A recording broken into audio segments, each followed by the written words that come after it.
Hello, baby.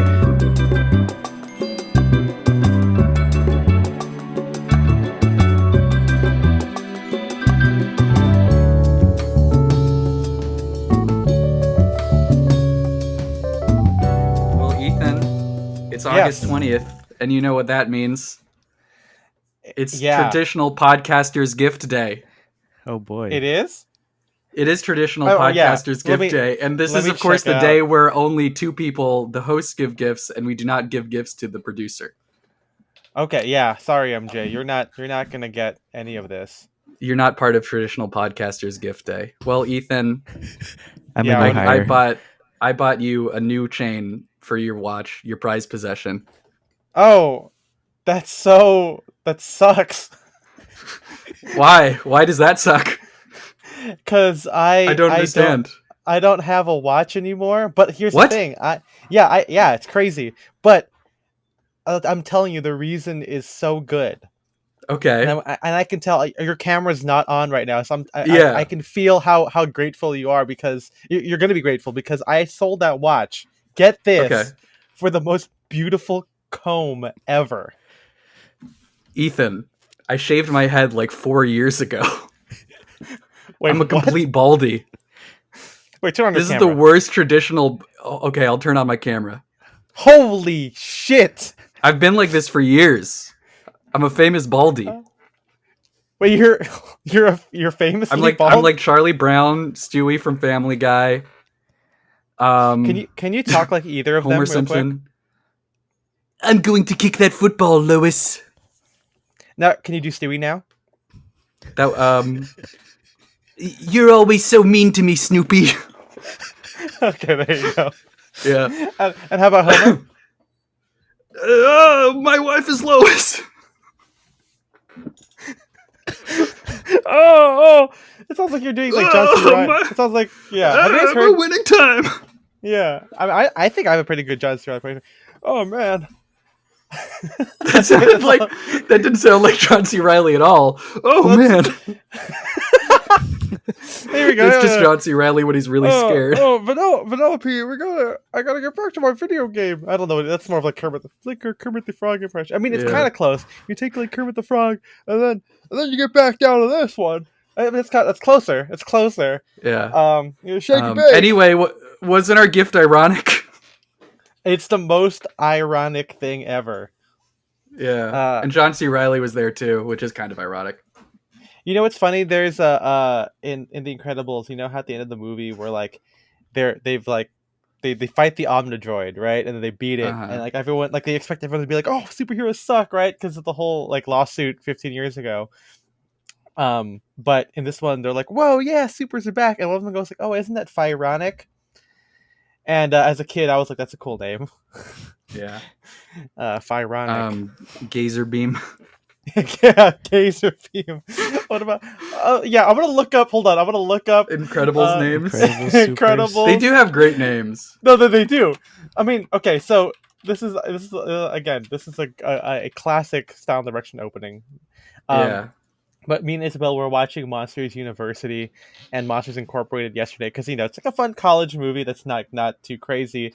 And again, I know this is intentional, but it's like like sports names, like kind of like the Mhm. Japanese fake American names for like the baseball game.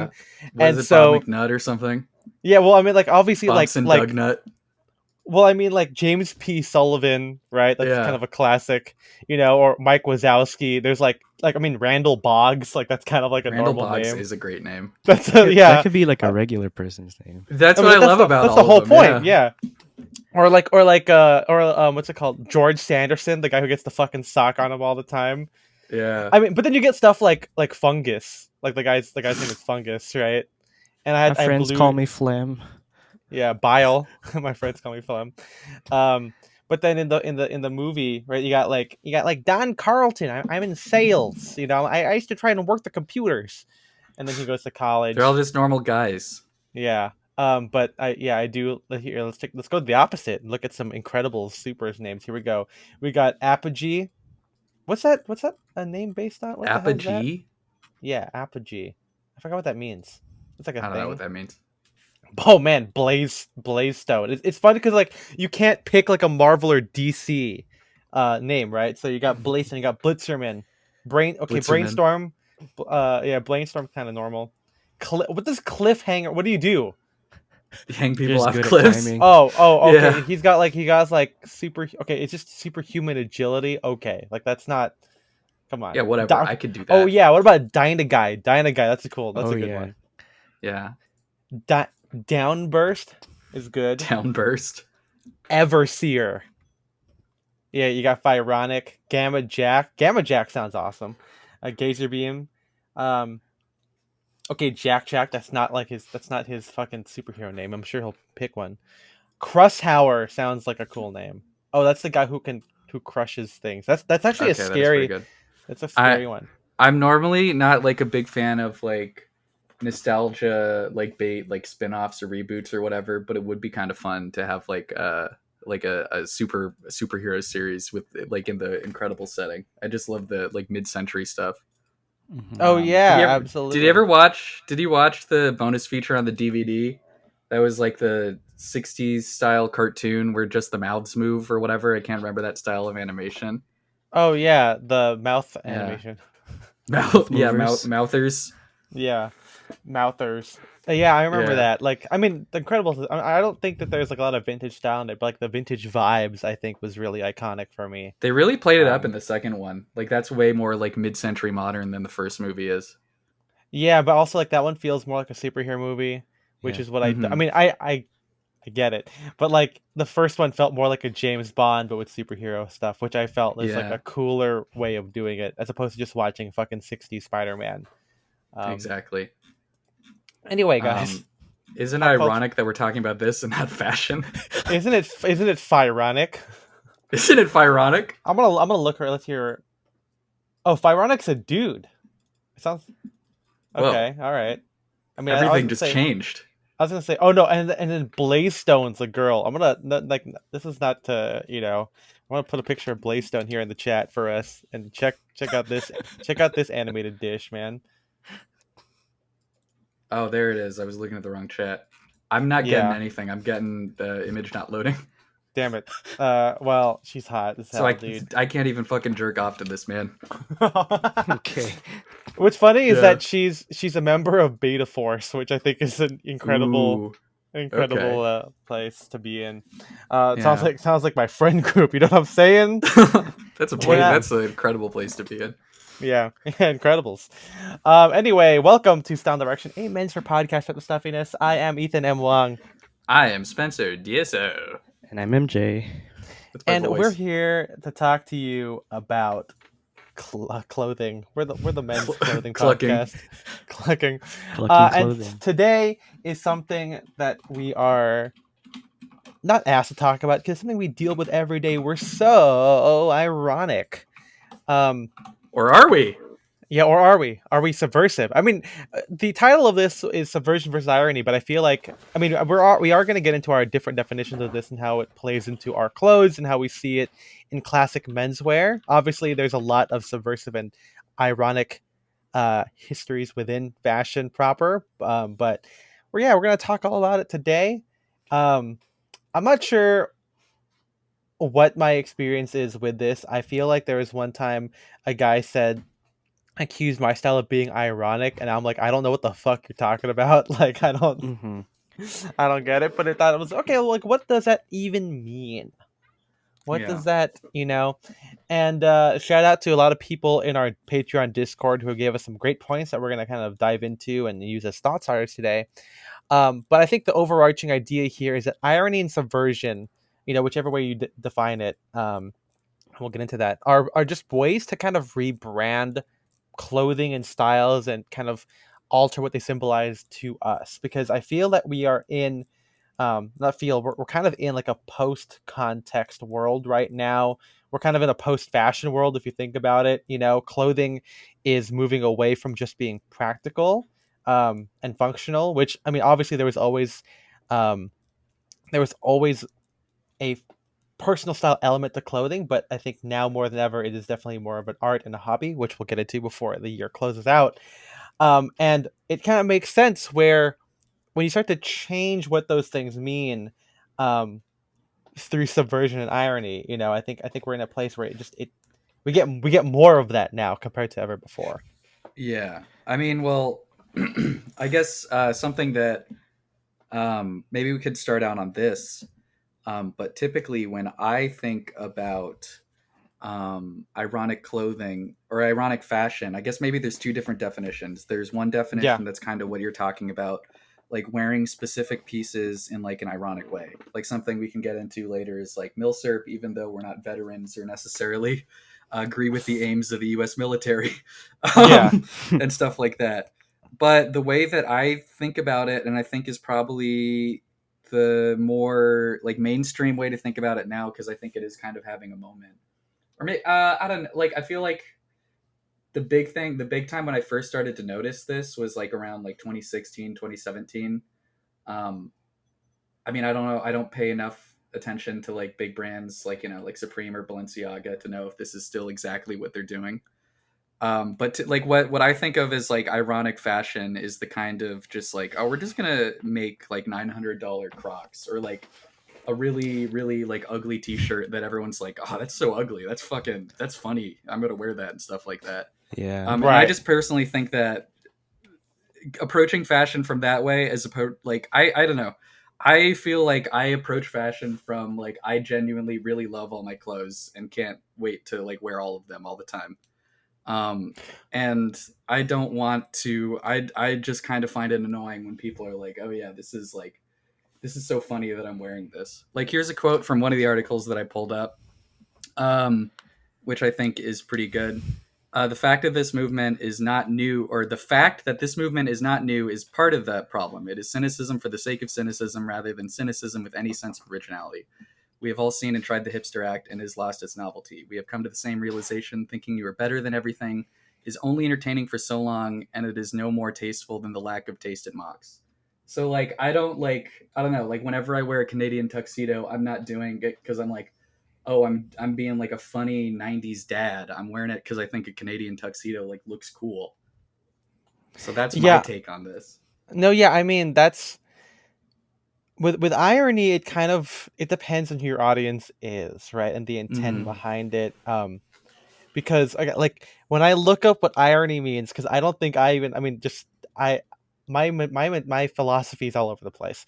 But one of the basic definitions from Google, okay, so blame fucking whoever the head of Google is. It's not Mark, it's not Zuck, Satan. but Satan.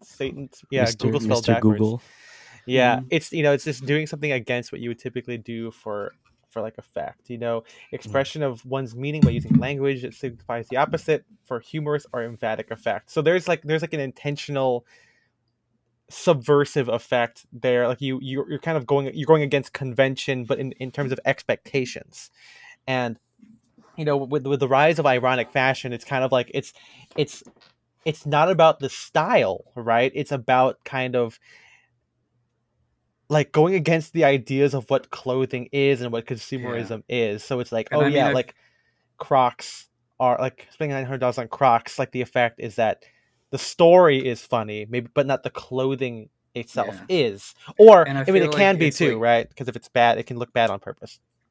I mean, like, you could also say this probably for like most fashion, but I also definitely see it as a way of like signaling that you're in like an in group. Like it's like, oh, it's like, you think it's like, you're separating yourself from the people that just wear Crocs because they're like nurses or whatever, and need non-slip shoes. Oh, that's true. That's true. And being like, oh, actually, like, I live in Bushwick or something, and I have, and it's like, I spent a lot of money on these. This is our anti-hipster podcast episode right here. Yeah.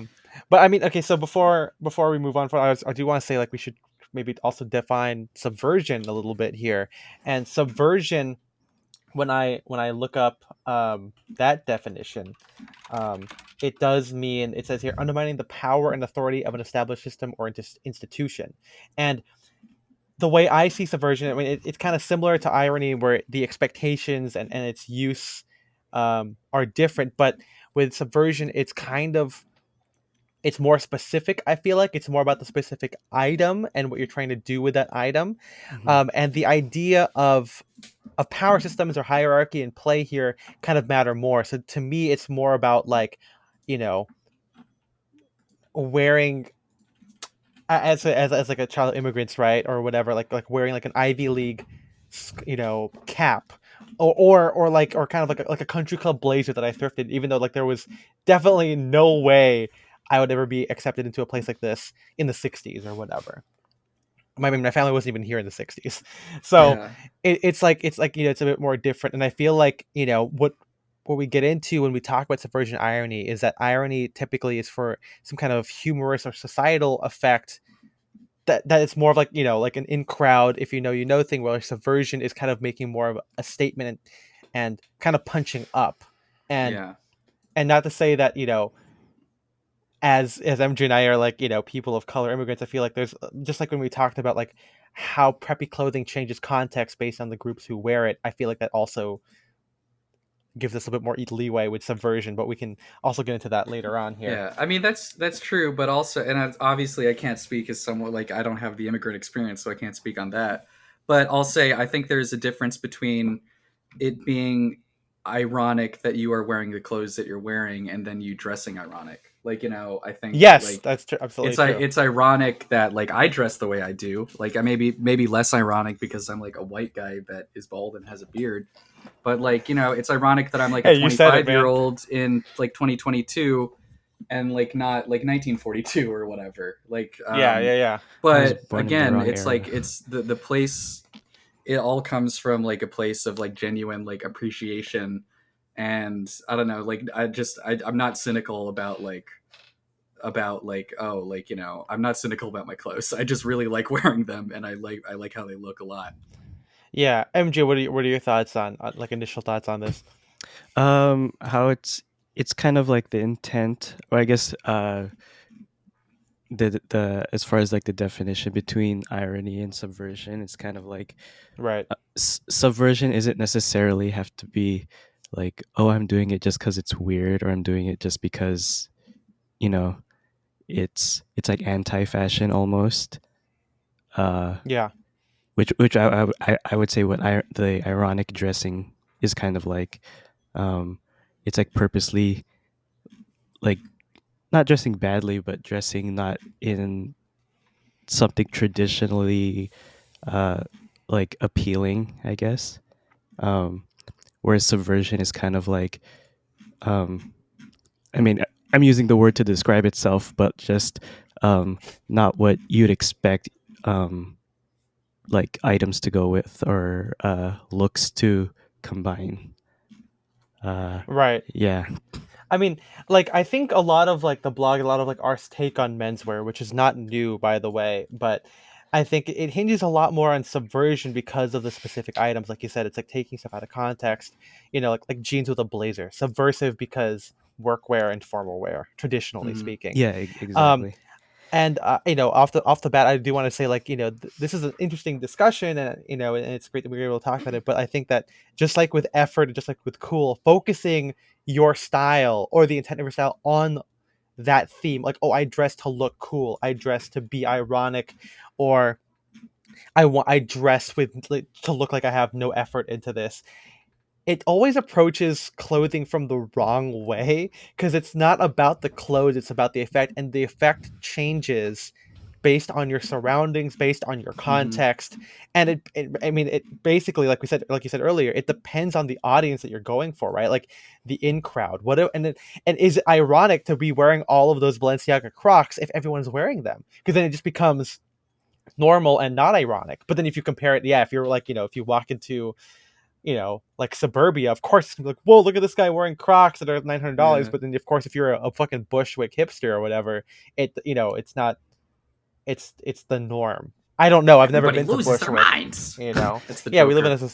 we live in society. But I Yeah. think what you said, Spencer, about genuinely enjoying your clothing. I mean, it's all like that's. I mean, not to say that one's better than the other, but I think it is. But like Yeah. dressing to be like yourself and just to like what you like, genuinely speaking, is always the stronger way to kind of get around this. And I think Mm-hmm. that I personally believe maybe there is some room for subversion and irony within it, and maybe that's what we'll get into later, like which which ones do we accept, I guess, or that kind of make more sense.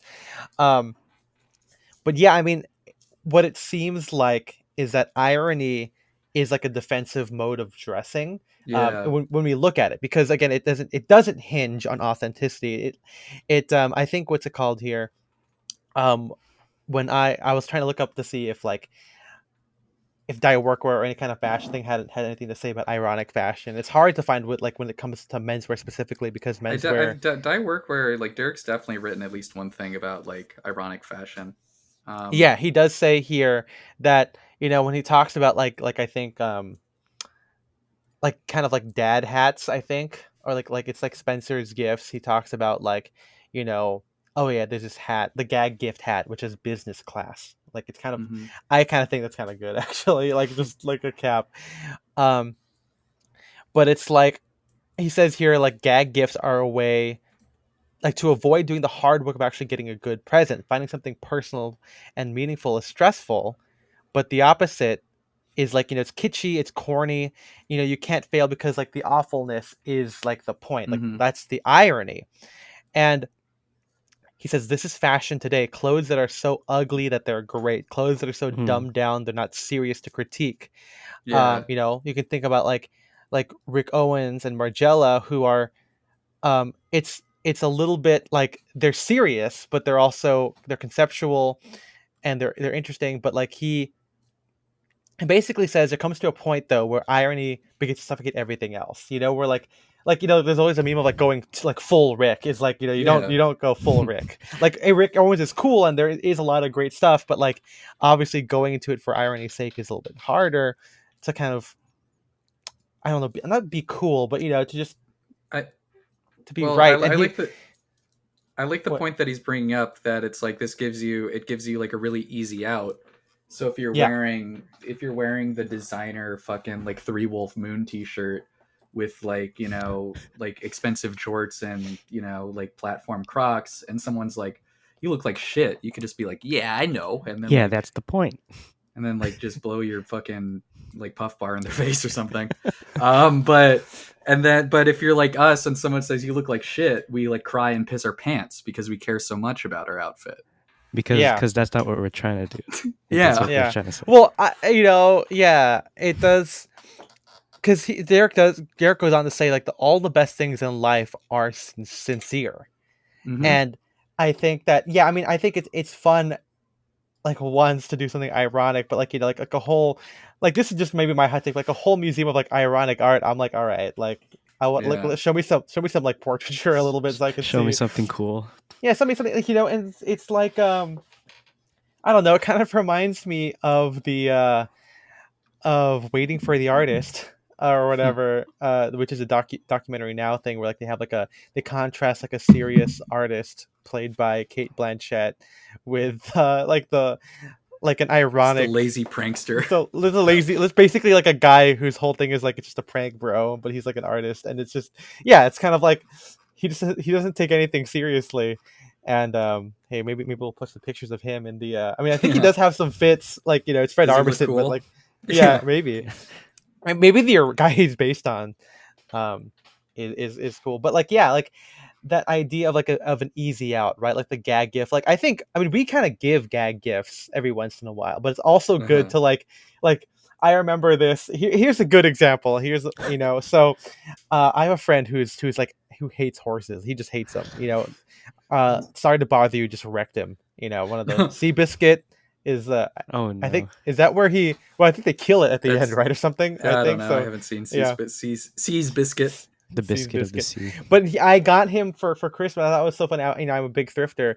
I found him like this like wooden rocking horse that's built for like a baby. So it's like a foot long, and I gave it to him. I thought he would love it. He was like, "Fuck you, dude!" Like what? Like I'm like, "Oh, I'm like so sorry." Like I thought you think it was funny and ironic. He's like, why would I hate horses? Like, why would you do this?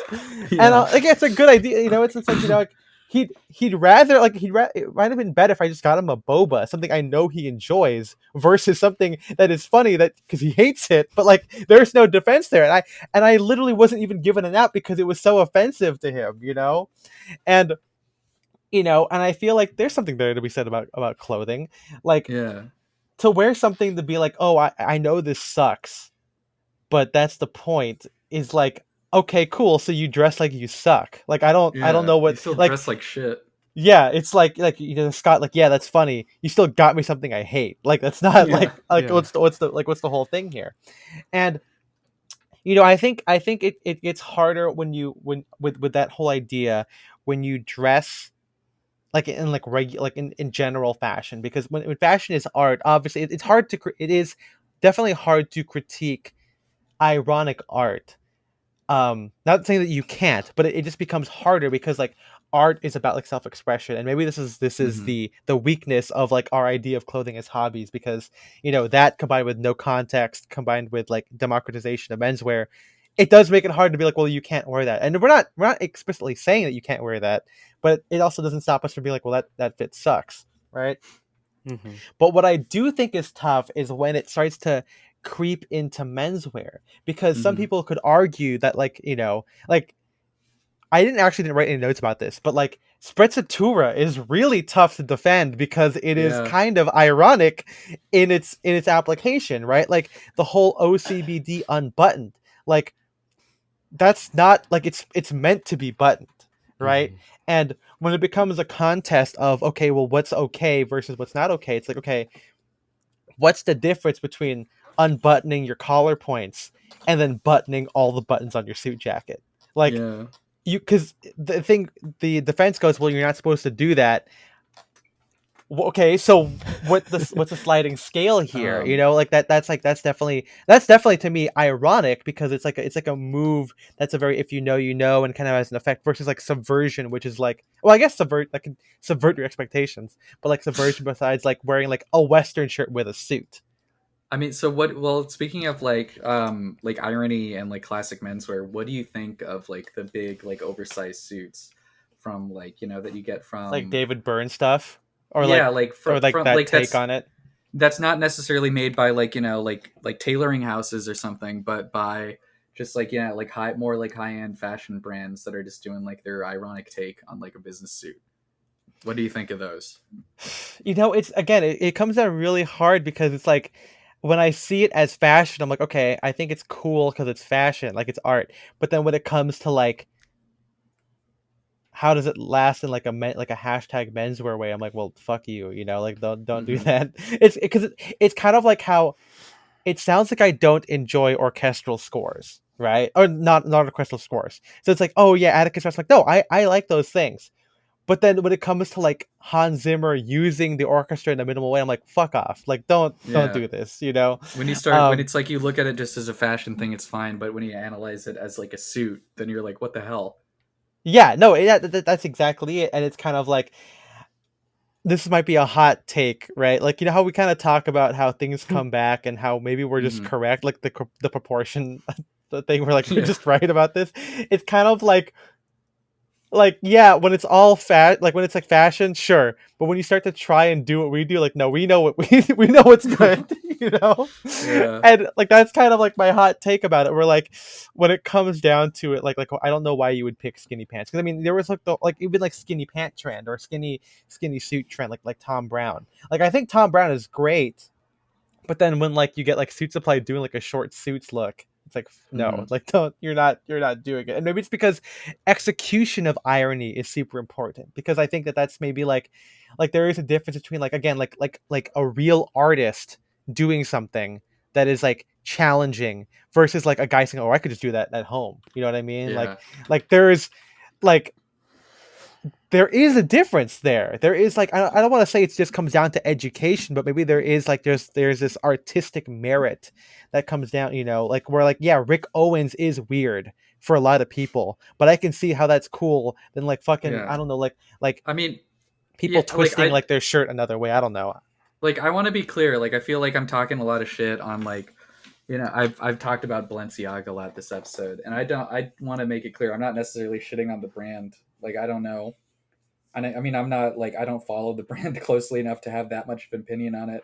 Yeah. But I just don't like. I just don't like the head to toe Balenciaga looking like shit. I mean, it's like the same thing as like the like at the fucking like Zoomer kids who are like have rich parents that are really into streetwear, and they're wearing like the Bape, like, you know, fucking like fighter pilot paint, you know, like hoodies and shit like that, and like the Pyrex shorts. It's like they look fucking goofy, like, you know, like the pieces they have individually. There's a chance they could be cool or come from cool brands, but the way Altogether. that you style it, it's bad. I mean, again, that speaks more to like the background of these people versus the Yeah. pieces themselves, right?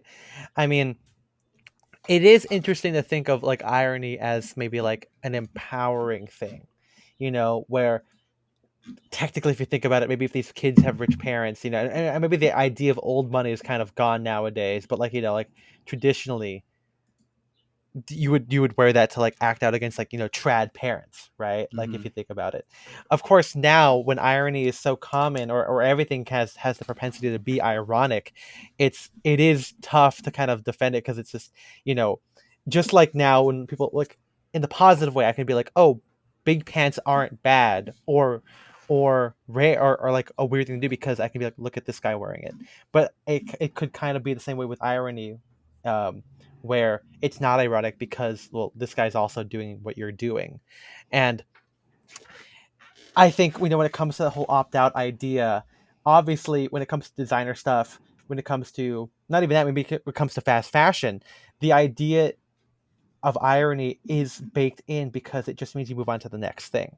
Hmm. It's a good, it's easy, it's the way, easy way out is by design, because it's an evolving conversation, which is cool in its own right, but then it gets into a whole like, not even authenticity, but it just kind of gets exhausting, right? It's kind of like how, Yeah. like, we're like, you know, not to say that we're in the like we're the classic mindset with the true middle here, but it's like ironic stuff is also at odds with like, or it's very similar to like being trendy, right? It's like you have to constantly be aware of things to make sure that you are still trendy, to make sure that you are still ironic, You you you know? have Mm. to know, you have to know what's good so that you don't dress like that. Yeah, exactly. Or to just know, because it's, you know, it's like, you know, like the whole three wolf thing, right? Like once that starts to be super common again, which it kind of is. I've seen like Yeah. kids wear like that, like not even designer, just like everyone wearing it. Well, because I Designers feel like won't make that ironic anymore. the new like Three Wolf Moon thing is like the like airbrush tees. Oh yeah. That people, I mean, it's like, hey, some of those are still cool, and I mean, I like vintage tees too. So I'm not necessarily knocking that, but yeah, I think that's the new like, oh, this is kind of like, this is something my dad would wear or whatever. Yeah. Or I mean, I what I don't like now, I saw a guy wearing this, is I didn't think it would happen, but like the early 2000s, like I like not early, like mid 2000s to like 2010s core. I'm talking Mm. like world's greatest grandpa in a regular font. Like I was like, it was bizarre to see that, because it's like I can see the appeal of like 90s band tees, like the whole idea that you're, you know, we talked about this in merch, but like, you know, wearing something that you're not a part of is kind of like not a flex. It's just kind of a statement in its own right, which is like, Yeah. sure, you can make, like, you know, you can make the argument, fine, it's cool, like, you know, it's post merch, right? Hmm. But then when you get to like, I don't know if it'll ever get there, but like, you know, we're currently, if people are still thrifting world's greatest grandpa t-shirts, are we gonna get to a part where it says like live laugh love, like that? That's gonna be the I feel most like it's gonna Full have crazy to. thing. circle. No, it's going, no, it's gonna definitely happen. You know, it's gonna be a thing where people are gonna stop. Like there are people out there, like Christian, like, you know, mid-20s Christians who freshly married, who have like live laugh love like on like a fucking wooden board in like framed Mm-hmm. in their living room. People are going to do that because they think it's funny, and it's going to be completely across their whole house, and you're going to be able to go into your Christian friends house, and you're going to go to your alt indie friend's house. It's going to be the exact It's same the same thing, thing. Yep. and it's going to be fucking, and you're not going to be able to tell the fucking difference, you know?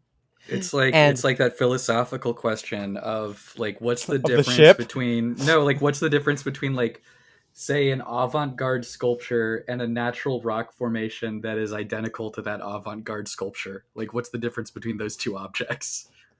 And it's always about the creation behind it, Yeah. right? Like that's kind of what it is. And maybe, and again, maybe again, I said that 2 times. The post context means we're gonna go into like a full context. Like people are gonna share everything, which is kind of what social media is, right? Like you share everything so people know exactly why you're doing things. This is kind of getting across going past the bounds of the podcast now.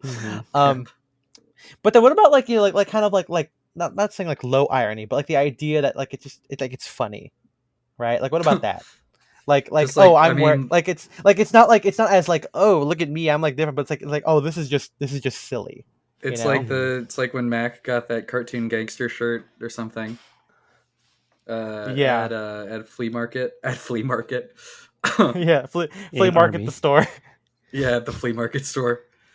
Yeah, like it's like, I know, and it's definitely a flex, but it's still like a it's funny. It's more absurd than it is serious, right? Yeah. Like I mean, maybe that's the appeal of like the world's greatest grandpa, because like the world's greatest grandpa shirt is funny, like live laugh love, compared to like, oh, I'm wearing like rags, because like that's the opposite of clothing or whatever, and look at me, Rags are it's the opposite ironic. of clothing. We figured it out. Yeah, it's just strips of fabric. Yeah. But what do you guys think about that? Like, Yeah, what do you think of that? I can't think of like an actual menswear equivalent, because this whole thing, like, menswear is authentic, and the thing is, now it's funny because we're actually leveraging the history and the lingua franca, like works for everything ideas of menswear. Where now, like, it just seems that we can't It's really like do irony with menswear I mean, outside of like fit, is the but like irony funny. like, well, this is like not even irony because it's completely sincere. But what I'm thinking of is like fucking like lawyers or like another profession where you're actually required to wear suits, and then the guys will wear the goofy socks or like Star Wars cufflinks or something like that. Oh, But okay. that's not even irony. That's just like being a little silly, I guess. Yeah, maybe at that point it's just bad taste, because like maybe Yeah. because sometimes humor is like lowest common denominator at that point as Yeah. well. Like I think we talked about this in merch, where like instead of doing the fun sock, where it's like, oh, I have Star Wars socks, maybe like wear like an old vintage Star Wars T-shirt instead. I mean, obviously Well, that's not a one-to-one, but like peekaboo ties, are those ironic? Is that like an ironic I thing? mean, kind of. I feel like, because you don't expect there to be a hot lady inside of the tie. Is that kind of the exactly. is that the irony, or that you're getting horny at work? That's so ironic. Yeah, it's crazy, dude. Especially since I work at the castration factory. Oh boy. It's a factory. Yeah. You could have said I'm a doctor who performs vasectomies. No, but I guess castration factory. What, castration guys can't get horny? Is that the whole thing? Like, can you? Well, I wouldn't be horny if I fucking worked there, dude. If I saw it happening, I would never be horny. Well, wouldn't that be like having like a penis, like a photo of a penis at the? Castration is cutting your balls off, right? Not your penis. I don't know. I don't want anything to be cut off. It's it's all bad. Is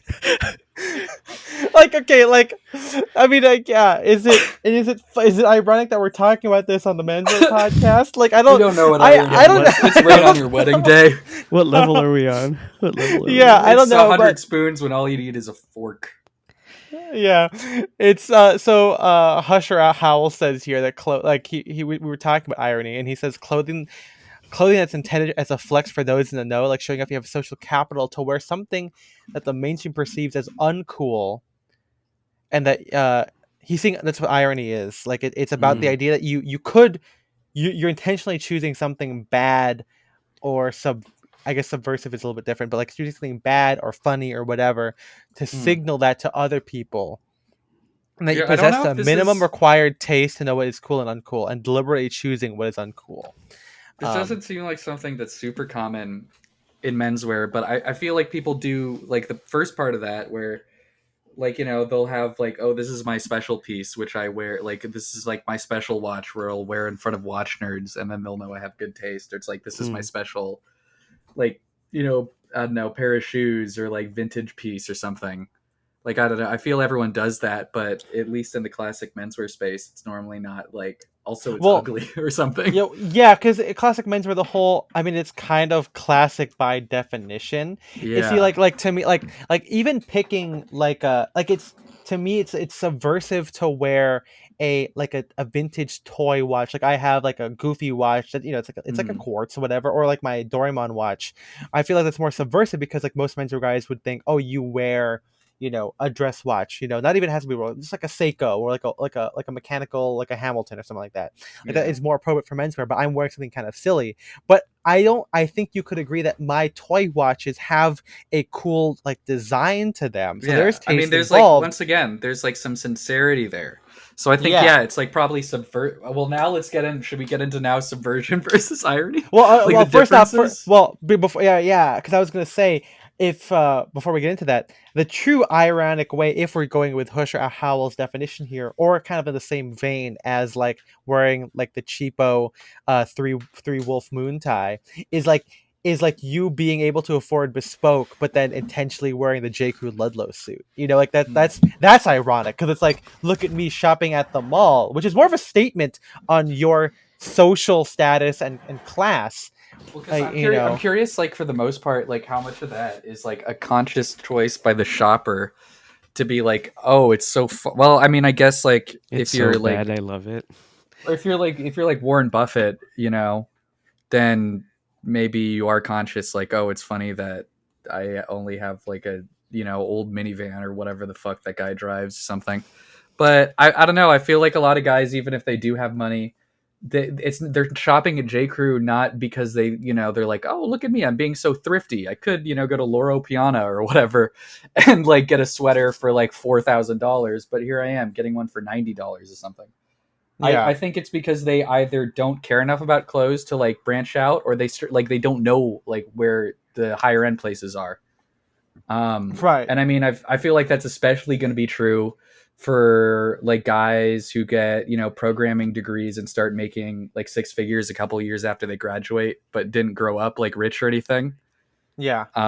Like that's the demographic who's just Well, going to stick with J. Crew forever out of right, habit. and those are not menswear guys, because I feel like if you're a Yeah. menswear guy and you knew about these details, like this is we'll get into in the future, like the whole idea of like of menswear as a hobby to separate yourself from like just a guy who wears suits, right? Because there are Hmm. definitely guys out there who buy bespoke suits who are not menswear guys because they just want a Mm. suit and that's just what they're used to in that class, and they just want something functional, right? Like not every guy who buys a Mercedes is like a car guy. Sometimes Yeah. that's just what you think you want, and it's like appropriate for your price level, not appropriate for your aesthetics, right?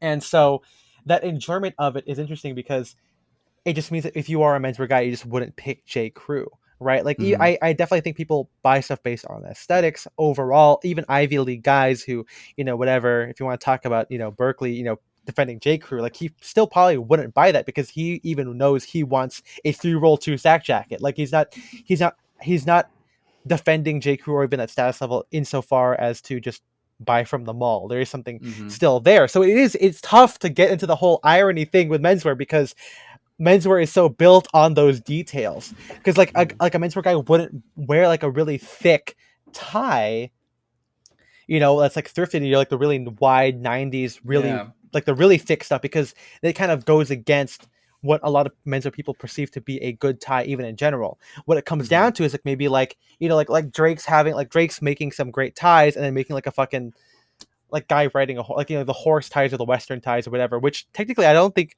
even then are ironic because it's kind of like a nod to like hand painted ties of the old Yeah. times. But yeah, let's talk about subversion now in our last few seconds here. Not seconds. There's a lot Two of seconds left. seconds. Okay, let's But talk about Seconds. subversion. yeah, but it's like, to me, subversion, again, it's super personal, right? It's about your Hmm. understanding of it versus irony, which is about, again, eliciting a response or commentary from another group. With subversion, it doesn't really matter what other people think. What matters is like you taking those. Well, I guess that's not true either. Yeah. Well, I the way I see subversion is like it's kind of like the thing. It's like you have to know the rules to break it. This is where you get to the point where you know which rules to break and what effect that breaking those rules will have. Mm. So this is where you're like, oh, this is when you could be like, oh, I know what you're typically supposed to wear with the business suit or something, and what you're supposed to typically wear with like workwear or something or Western wear. But here I am mixing the two things together, and it's like understanding how to mix them together, I guess. So it's like, like if you don't fully understand that, you might just wear like a gray like worsted business suit or something with like, just like keep everything normal, but then you have a Western tie or something, or like an ugly Western shirt, but you still have a normal like button up like, or it's like, like tie and stuff like that, and it's just not going to work. So that's, I don't know, maybe that's what I see subversion. Yeah, That's not even a definition of subversion. That's just a example of something happening. Yeah, I mean that's kind of, I kind of agree to whatever the hell that meant. But it's like, yeah, I mean, it's always with menswear taking stuff out of the context, because menswear is built, like we said, on roots, his history, lingua franca, and it's like it's changing that up, right? There is some of the stuff doesn't really have a message; it's more practical. So again, changing the practicality of it is what makes it subversive. Western wear with worsted suiting, espadrilles with a suit. Oh, casual with or like, like beach with formal wear, whatever, t-shirt, whatever. And then the irony, I think the difference comes in with like the messaging of it, right? Like again, like wearing like it is kind of ironic to wear like a dad cap with a suit, but then it's even more ironic if the dad cap has like, like the archaeologist club, right? Like that doesn't Yeah. exist or whatever, or the bullshot book club, which is kind of like ironic in itself because it's just a place that doesn't exist, it challenges your expectations. Whereas the subversion would be just in general to wear a ball cap with tailoring. But I guess now, to quote what I was talking about with irony, sometimes it's not as subversive, because if you think about like the group that you're in within menswear, I mean, it's not uncommon to wear jeans with a jacket now. I mean, that's the thing that happened for years. But like, ball cap with a jacket, Gurkha shorts with a blazer, like these are all things that are no longer subversive to the society or to the culture, but it's still subversive in the root of the garment, which I think a lot of people who are not in the group will still see. Again, the difference here is it's not an if it's just you're just doing it, right? Like there is no there's no level of like signaling there. um what do you think about subversion, MJ? What do you got? What's kind of like what Spencer was describing, where it's like, stuff that goes together, or putting stuff together that's still cool in a way. And like what you were saying, how wearing, tailoring with sneakers or certain accessories that traditionally not really seen together, or you would say that goes together, that fits a certain mold, but your intention isn't to just be like, hey, I'm wearing it because it's like it's different and ugly, but with stuff that I think is cool, versus I think these go together, even though they're normally not, supposed to wear, or like tailoring or whatever. jeans, dad cap sneakers. Yeah, I love it. Like we said, right? It's because you like those items individually, and you're gonna put it together. The root is the authenticity of it versus the just a message of like, oh, I'm being a little fucker right now, look at me. I'm a little fucker. Yeah, I hate fashion so much that I'm gonna be ugly. I'm gonna dress ugly. Yeah, I mean, again, like I think true irony within menswear is really tough, because like I can't imagine like someone wearing like, I'm wearing an intentionally small collar with this bespoke suit, like, you know what I mean? Like I can't. I feel like at a certain point, like, you just won't be able to do it. Like I think like same thing, like I think with composing, like a lot of like musical jokes are like like they're still really well done and comes from a place of intent, versus like even like you can even make the same argument about like hyper pop or whatever, like, it sounds gross and I don't like it, but I think it's still better than like you're not just like mashing. It's still like it's still intentional, like there's still like a reason. Right. And I do think the same thing with irony is always there, but I think at what point does it become good, which is really tough, right? That's why I think it's better to close off with examples of like what's acceptable versus what's not. Like I think not to like, I'm sure he's gonna listen to it, but like, like some of the looks of someone who like dressing like the Penguin in Gotham, right? I think that the Penguin has interesting style, right? But I feel like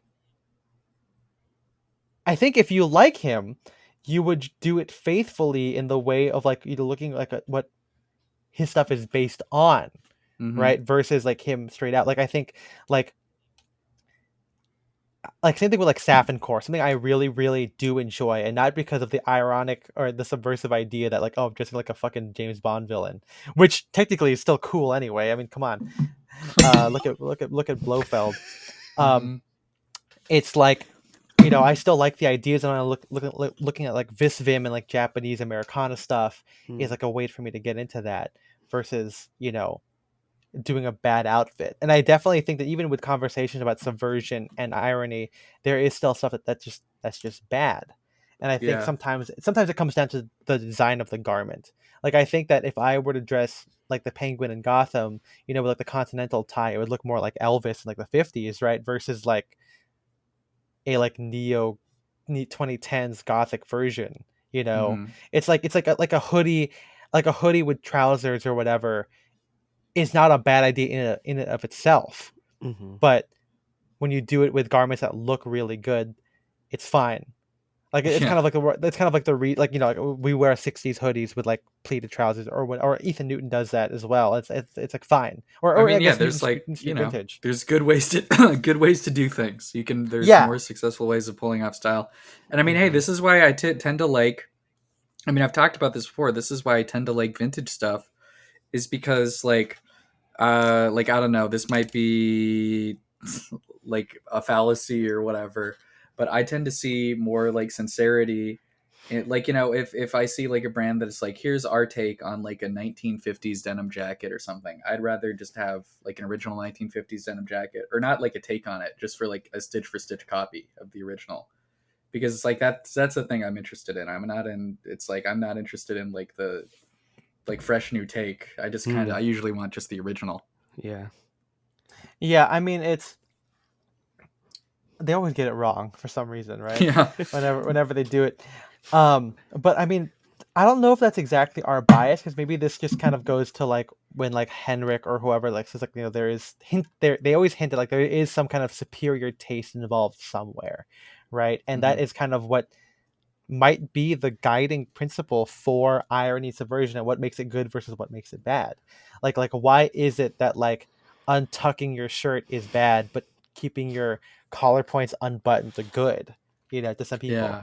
I'd still argue that both of those things are wrong, because I do not like unbuttoned collar points, because it's like what is the effect there? Because it's like, to me, it doesn't hold muster that like you just want to be subversive. I feel like there is an aesthetic look of like a freed collar, and maybe it's because the OCBD was a very common shirt and you want the effect of it being loose. But then, as we've said in the Spear Point essay a long time ago, an unbuttoned OCBD looks like a Spear Point collar. So in my head, it's like, why don't you just fucking wear a Spear Point collar and just do it? And that's that's what I'm saying. Like, there is like some kind of taste. There is like this idea of like, okay, we'll just do the superior version of that. It's like, I don't even know what the other example is. I guess it's like, you could say, why would you wear an OCBD with a short collar when you could wear a good one? Yeah, exactly. I mean, there's also like the idea of like, here, let's just talk about the idea of like tucking your tie. Like, I don't like, that's kind of like a fun one, because like people says it looks sloppy, but like, that's kind of the point. But I also like the look of it, and honestly, like, that might be the most ironic or maybe subversive thing that I do, because it ties, even historically, people didn't tuck their tie in all the time. Like, that's kind of like a new, I mean, people did do it, but like it wasn't like a move. It was like a practical thing. Like, people would do it when their tie was too long. Yeah, exactly. People would like have hand-me-down ties, people with thrift trousers or whatever, and like, back in the day, they would only have like one pair, and they would tuck it in, but it wasn't like, move until like Agnelli, and I think Agnelli probably didn't even care either. He's probably just doing it because whatever. And now it's like a style move. Yeah, I would say still now there's still a practical reason, because not all of my ties are from the 30s, so I have to tuck it in anyway.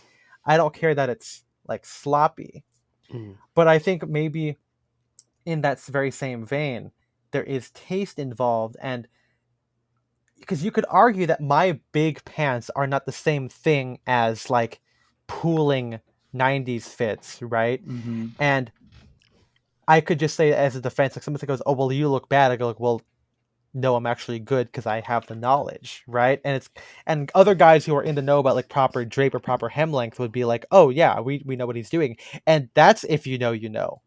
Mm. Yeah. So I don't, and it's kind of hard to defend it on that basis. Maybe I could say it's still like aesthetics, but maybe are ironic things just good taste to people who have the knowledge, like or Yeah. I mean, whatever.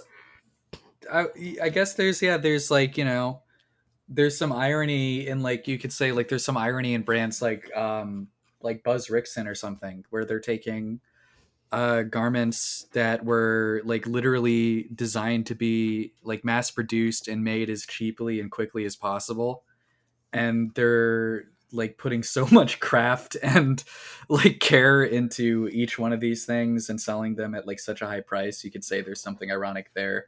You could say it's like ironic how, like, we do take things that 60, 70 years ago would have just been like totally I'm sure, back then, I'm not going to say no one did it because they thought it looked cool, but like, I don't know, this is not a move that I do, but say it's like you see photos of like workmen who wore ties back in the 30s or 40s, or servicemen during World War II who like tucked their tie into like the second or third button.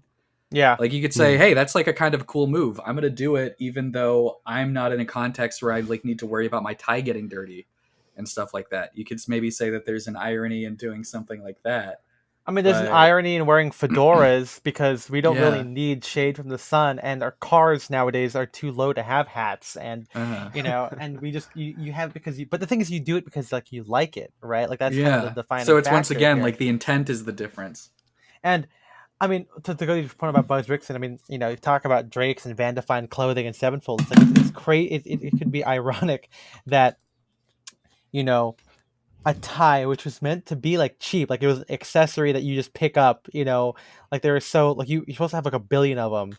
Not supposed Mm-hmm. to, but like guys would have a bunch because like that would make your outfit different every day, right? And you had to wear a tie every day, so whatever. Now it's almost basically like a luxury good to have a tie because not that the art is going away, but like the reason to do it is going away. So therefore, Yeah. the only people who still make them are artisans, not like your fucking like tie from a local drugstore. I mean, ties back in the day, you had like rubber ties for guys that looked black because like you would Mm-hmm. wear it because it looked formal, and like servicemen, mechanics could just clean it off. And now like a tie is like a signifier of like, wow, you really are into this thing, and you had the money to get this like piece of silk that's been pressed and folded and sewn Yeah. probably by hand because like we don't have a lot of like machinery whatever to do I mean, those yeah, things, because it's or like even it. denim, right? Good denim is now expensive because Yeah. it's a lost art. Like Amitora, Japan bought it all because like America didn't want to fucking have them anymore because Mm-hmm. everything was moving away from it. And now like if you wanted really good jeans, you know, you would have to go get it from Yeah. Japan, get it from an artisan who makes You have it. to fly. Yeah, fly for some of that indigo. Um, and I don't know. I mean, like there, I guess yeah, you're right. There is a whole bunch of there are ways to find irony and and everything and even with subversion, right? Like I know we kind of touched on it a little bit, but like the ideas that we discussed in Asian American wearing menswear and everything, I think subversion really does a lot of good when there is a little bit of expectation against the hierarchies, right? Like, yeah, being a communist and wearing like military clothing, or I guess like, we have like Vietnamese friends who like menswear, and of course they're wearing jungle jackets. I think that's kind of Mm-hmm. ironic that they're, Mm. that they have that.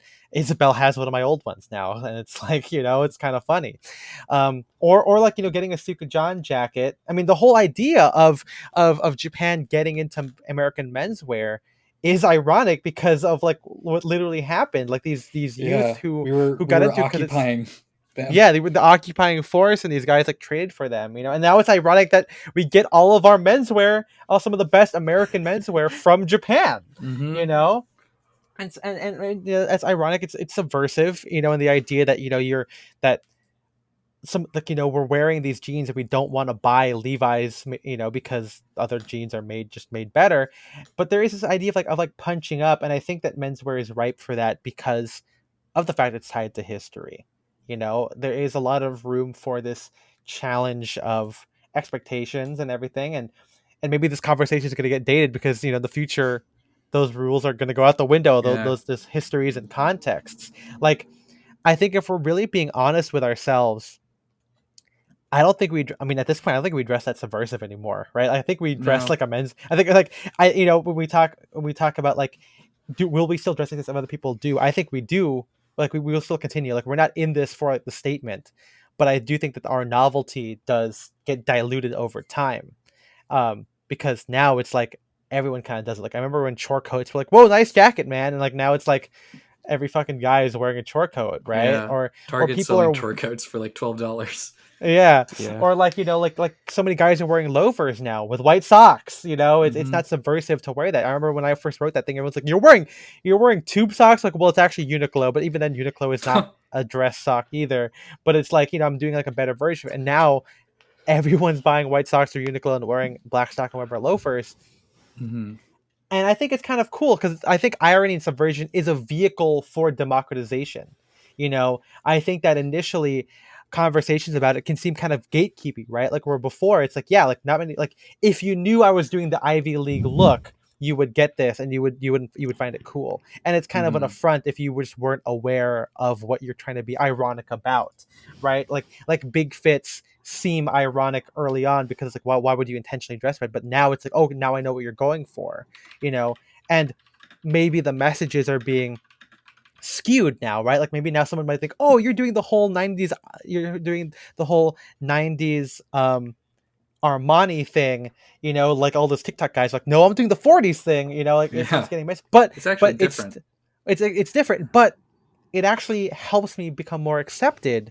And maybe because we're kind of getting to this about authenticity and creating a community of like, or maybe not intentionally, but like we want people to kind of understand our point of view, and Irony and Subversion kind of helps in that regard. It just makes it it's you might say, yeah, it's an opt out, it's a vehicle to opt out in, but at least people can opt in as well. It makes it accessible, and I think that maybe like if people can understand what Balenciaga is doing and kind of get like in the mindset, maybe they'll think, okay, I can't do that, but wearing like a Western shirt with a suit is like my way of doing that within my chosen realm of menswear. Any closing thoughts, Spencer? I think you should fucking close the door because you're letting draft in. It could let in a child. Yeah. Randall Boggs, bringing it back. I mean, Isabel thought it was so funny where like he's like, oh hi, I'm Randall Boggs, like, oh yeah, right, like, oh, I turn invisible, but people won't like that if for scaring. It's like, no, that's the best thing you could do, man. Yeah, and then the second part is scary. And the second part is where he's like, oh, lose the glasses because then then you won't, everything could be invisible. And he goes like, he starts squinting and being all evil. It's like, that's it, that's the answer here. Yeah, I guess that's ironic in what you thought would make him a like. I was watching Monsters Incorporated. I guess this is the final point here, but like he goes from like, oh, kind of like a guy who got like shafted during college to a guy who's gonna kidnap children and suck out screams, and then suck their screams. Almost choked Sully to death. Right? He was gonna kill him. Like that's like Monsters Inc. is actually kind of intense, man. I get scared. Yeah, because I'm like, what if there's a monster? That's why I close my closet all the time. Yeah, my closet doesn't have a door. It's just, I mean, maybe they have all types of doors in the Monsters Inc. world. There's no Yours way is worse though because I have too many clothes. Yeah. Oh, so the monster could be me. Yeah, you're the monster. Yeah. But yeah, anything else to add for Subversion, Irony, all that kind of stuff? I think we covered it. Oh yeah. What did you say? Oh well, just going kind of tying it back to the beginning. How Ethan's been told that he dresses like ironic, and it's kind of like, what? I think it's more just from the outside looking in, because it's like we wear old clothes, and that's already like you. It's like subversive already. Yeah, because that it's like not trendy or it's current, not technically in fashion, yeah. But you still wear it, even though we know like it's good, or like the basis of it is like, we think these items look good and we want to wear them. Yes.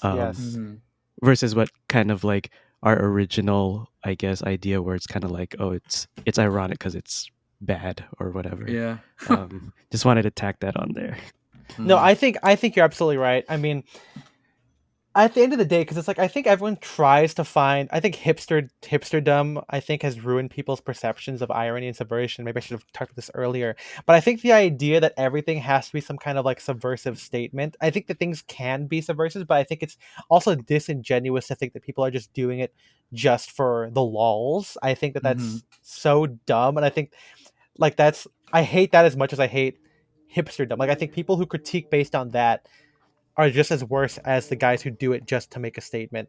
And I think that's again what has ruined so much of this, right? We're like, there are guys out there who dress like it's 1970 because that's just what they like, man. Like it doesn't have to be a commentary at all.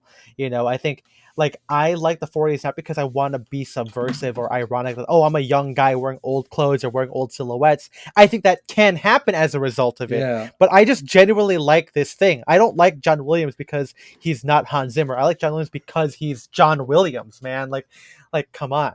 And I think honestly opening my mind to that has helped me understand more about subversion and give me more of a leeway to designer clothing. I mean, we talked to Sylvia, and I think I think her style is subversive and different, but as we talked to, it comes from a place of enjoying silhouettes, and that is just where it has to come from. Those designers make those cuts that she likes, and so I don't think it's like, oh, a statement on this. It's just what you enjoy. And I think, we talked about it with Jason and Hyperpop. We talk about, with Mad King George. I think it's also kind of how we came around to like the 70s clothing. And again, starting from that place of authenticity is great. And if people think you're ironic, then cool. It adds another layer. I mean, there's nothing wrong with a multifaceted outfit. Not everything has to be one dimensional. And I don't think anything really is. If you really dig deep down, you'll find a reason for why you like it. And hopefully, then this is where we come in. Hopefully, the execution of it is good and up to the taste. Yeah. But that's a whole personal thing. I mean, you're still free to wear whatever the hell you want, even if we think it's bad. So whatever. You can wear whatever. That's okay. Right. So if you guys want to talk about this more, and again, thanks to all of our patrons who submitted some great thought stories about this, you can go to patreon.com/styleanddirection. $5 a month gives you access to our Discord. It's a give and take. People put a lot of great ideas in it. People discuss a lot of cool things. People share links to stuff that they don't fit in, but maybe other people might fit into it as well. So join that. Gives you also our backlog of bonus episodes, which is a lot more personal. We get to talk about like what we've been up to, a lot of movies that we watch, and everything. So if you enjoy more of us on there, because our Twitch streams are now more about video games, because I am a gamer now. Yeah, we love games. Always have been. But $10 a month, what do they do, MJ? What happens when you give 10? When you give $10 a month, you get shout-outs on all our episodes. So our Sadcast fanatics are Austin Malat, Shane Curry, Philip Gregard, Jarrett Collian, Henrik Wilberg, and John Clifford. We appreciate you guys a lot. Follow us on Instagram at @StownDirection and at Ethan M. Wong. I'm Spencer DSO. I'm at Aya MJ. And we'll see you next time. Bye-bye. Bye-bye.